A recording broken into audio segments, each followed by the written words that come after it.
Today I want to talk to you a little bit about wellness and anti-aging. You know, there's a lot been written about these two topics over the last few years. Let's start with wellness. To some, wellness means just an absence of pain.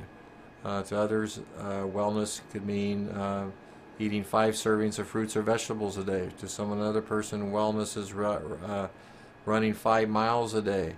So all these things are good goals. They could be good steps or good parts of a wellness program. To me, wellness means a lot more than that. Wellness means a balance and harmony between your mind, body, and spirit. Really, to achieve this balance between mind, body, and spirit, we need to be aware, encompass, or embrace, what I refer to as the 6 essentials to life and well-being. As I convey this information to you, it's all going to be really probably common sense. You may have heard it from other people. I give credit to one of my mentors, Dr. M.T. Morter, who put this originally together some 20-30 years ago. Those 6 are the following. Number 1, what do I eat? 2, what am I drinking? 3, how am I resting? 4, how am I exercising? 5, how am I breathing? 6, what am I thinking? So this balance and harmony in our life will change as our aging process. We have different physical, mental, spiritual requirements at different ages, from being a 2-year-old to a 21-year-old to a 100-year-old. And it's important to understand that as far as diet goes, that not every one diet is perfect for every person. There's some new tests I'm very excited about that evaluate our genetic code and our predisposition to developing certain health problems, and specifically as it relates to foods that we are eating or lacking, or nutrients we are in there. This relates to our genetic expression. This is called epigenetics. This is a new area of study and work worldwide. Epigenetics relates to our genetic predisposition to developing certain type problems. But again, what it's proving is it's still what we do every day in our lifestyle.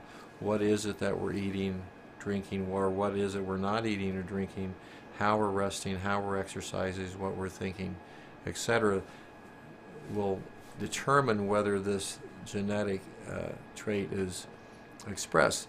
We just need to eat more colorful, fiber and nutrient-dense fruits and vegetables. We need to get the colorful ones. We need to eat more beets. We need to eat more greens, collard greens, spinach, mustard greens. We need to eat more sweet potatoes. The more colorful the food, the better. We need to get back and drink more pure water. If you need to get a carbon filter on your water system, reverse osmosis is better. We need to realize that there are literally tens of thousands of chemicals that are in our food and in our environment that did not exist 100 years ago. We need to make a conscious effort as much as we can to eat more organic food, and again, the pure water. We need to make an active effort to go to bed at the same time. We need to be sleeping soundly for 7 to 8 hours. Sleep is so important. It's so related to so many chronic degenerative diseases. The difference between sleeping 6 hours a night and 7.5 hours a night could be 10 years in your longevity. When we sleep at night, our body is busy making chemicals. It's our own natural pharmacy, things that will help us repair and mend our body. We need to move. We're designed to move. We're way too sedentary. If you want to move when you're 100, you got to keep moving.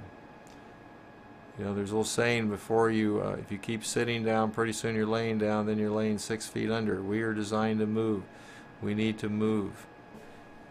It's really amazing to me how many of my patients don't know how to breathe. So let's all do this little exercise to see if we're breathing right. Just put your hand on your chest and slide it down until it's at the bottom of your ribs and your upper abdomen. Okay, let's sit up. I want you to take a deep breath in. Okay, look down at your hand. Okay, so take a deep breath in. Your hand should be expanding. It should be going away from your body. Okay, it should be going a couple of inches. Take a deep breath in. Let it out. As you exhale, your hand should be coming back into your abdomen, towards your back. Okay, so our diaphragm is like a pump. Our lungs are like balloons. Our diaphragm is pumping up our lungs. If you're taking in oxygen, you should be filling your lungs. Your lungs should be expanding. If you're doing it the other way, you've got a problem. You need to come in and get that fixed right away, because you're not oxygenating your body. Breathing is absolutely essential to your health and well-being. Besides the challenges we face and from our environmental insults, from the air we breathe and the food and water that we consume, the most important other factor in our health and well-being, is what we think. It's an interesting fact that our bodies, our physical bodies, the chemicals that our body produces, or I should say the physical things that happen in our body, there's no distinction in our brain, which is causing these chemicals, these changes in our body, into between what is reality and what is imagined. In other words, there's no difference between what I see with my eyes and I smell with my nose and I can touch with my hands and touch with my feet, and I'm doing, and my body's reacting that. And the difference is when I am thinking things, all these thoughts between my ears. Whatever these thoughts are between my ears, if I'm imagining I'm running, if I'm imagining I'm jumping, my body does the exact same thing as if it is. If I am emotionally agitated, my muscles will tense, my blood pressure will go up, my heart rate will increase, my hydrochloric acid secretion will depress. There's no difference between what we think and what we imagine. So the difference is, what we should be thinking about is we need to be filtering our thoughts. If we should be filtering our water, we should certainly be filtering our thoughts. So my question to you is are your thoughts adding to your health and wellness, or are they hindering to your health and wellness? Thoughts are physical.